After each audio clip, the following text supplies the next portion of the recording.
तयांची दूर झाली कार्य महासाधले सोनून कुणी मांगल्याचे लोक हर्षले मनी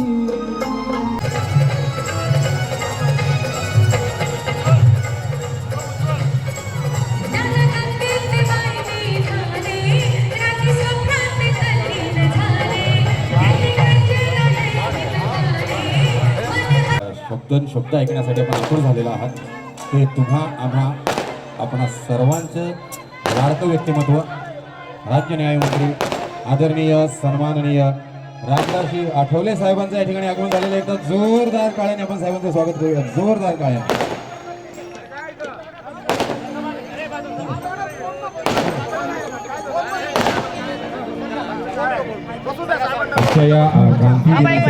औचित्य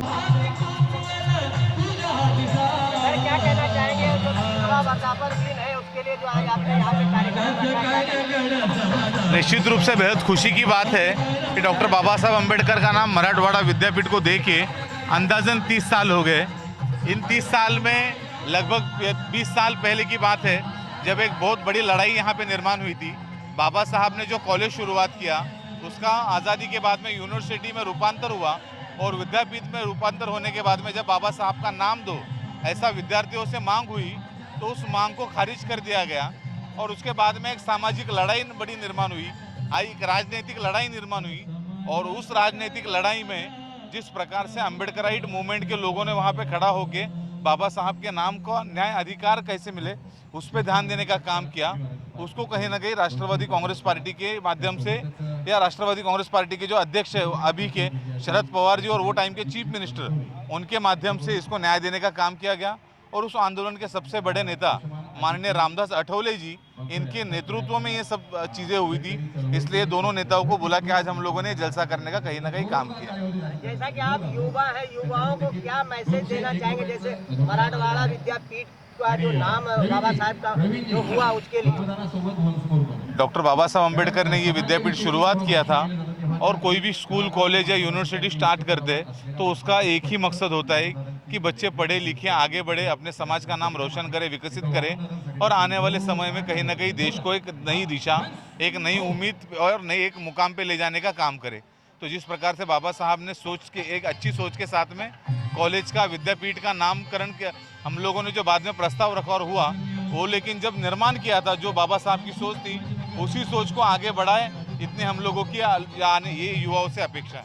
आज आपने दो महान व्यक्ति को बुलाया है जो वरिष्ठ मतलब राजनीतिक क्षेत्र में है और बहुत योगदान दिए, तो क्या कहना चाहेंगे? बहुत ही हम लोगों को खुशी है कि हम लोगों ने ये दो नेताओं को चुना।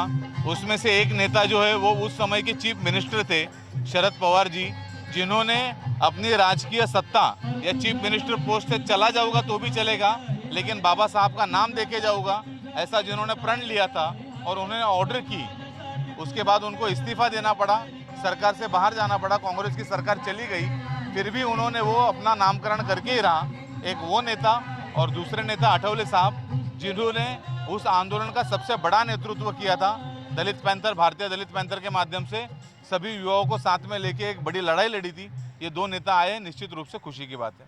कहीं ना कहीं आजकल संविधान के साथ खिलवाड़ हो रहा, बाबा साहब के अम्बेडकर के संविधान के साथ, उसके लिए क्या कहना चाहेंगे? आप युवा है। संविधान निश्चित रूप से बाबा साहब अम्बेडकर ने लिखा था लेकिन किसी एक समाज के लिए नहीं, पूरे देश के लिए लिखा था।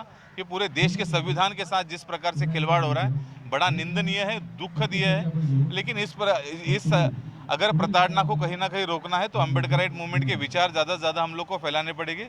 संविधान के मूलभूत अधिकारों की जानकारी लोगों तक पहुंचानी पड़ेगी और आप जैसे सोशल मीडिया के माध्यम से, प्रेस मीडिया के माध्यम से ज़्यादा से ज़्यादा लोगों तक बाबा साहब के विचार क्या थे, संविधान के विचार क्या थे, ये जब तक हम लोग नहीं पहुँचा पाएंगे निश्चित रूप से ये लड़ाई कहीं ना कहीं कमज़ोर रहेगी।